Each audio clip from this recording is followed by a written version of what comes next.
Okay, it doesn't happen often, but in New Jersey, coming up on the 2018 midterm elections, there is an open seat as Republican Congressman Rodney Frelinghuysen decided not to seek re-election. There are candidates on both sides of the political aisle. One of them joins me now. Her name is Tamara Harris. She's running as a Democrat. She's got a crowded primary field to get through. Tamara, welcome to Chasing News. How are you? Thank you, Bill. I'm great. Thanks for having me. So I want to ask, you got a background in social work. I understand you are an entrepreneur. You've got a business. You're known as a divorce coach. How does that make you qualified to go to Congress? Well, my background's a little much more broader than that. My background's in investment banking. I have a master's in business, and I worked in investment banking as an equity research analyst in Asia. Lived in Hong Kong for 6 years, Wow. Beijing for 4. And I've also been very involved in advocacy. After I left my business career, worked on education and supporting pathways for women and children.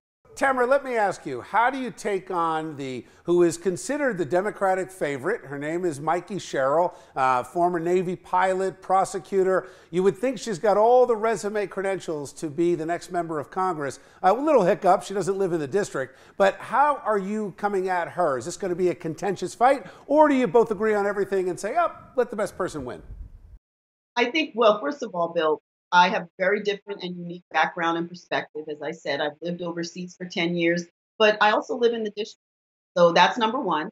And step number two is taking my race to the people, because I think after 22 years of ineffective leadership, the people are looking for different leadership, and that's who I'm running for.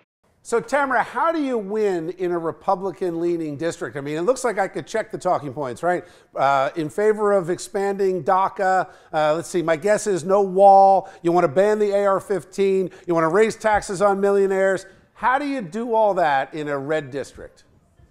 Well, as you know, I'm sure you know, I mean, I sat with the people in Mendham Township when we had to take on a deputy mayor who was very racist and promoting intolerable language. And there were Republicans and Democrats at that time. So, Tamara, you went after the deputy mayor. You just called him a racist. You and I would disagree on that. I read that post, the same thing. Do you think Donald Trump is a racist? And is this race about you against him? Let's, Bill, don't put words in my mouth. I said that he said racist things, and I never said that. I'm on camera explaining what he said. So please don't put words in my mouth. What I do believe is, do you think the deputy mayor is a racist or not?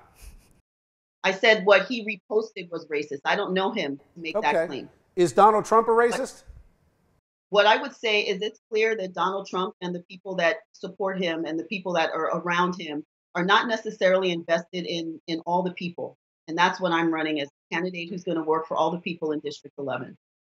That's a long answer to that question. Let me ask you, do you line up point by point with Governor Murphy? Legalize pot, millionaires tax? Yeah, I mean, I think that there's a lot of part of the governor's platform that will speak to presidents and Democrats in NJ11, but I'm my own candidate, and part of what I'm doing, making sure that I listen to the folks, because I have to represent a district that is both Democrat and Republican, and that's what I intend to do. Tamara, do you think there's a value in politics of going negative, a little mudslinging to expose the weaknesses of your opponent?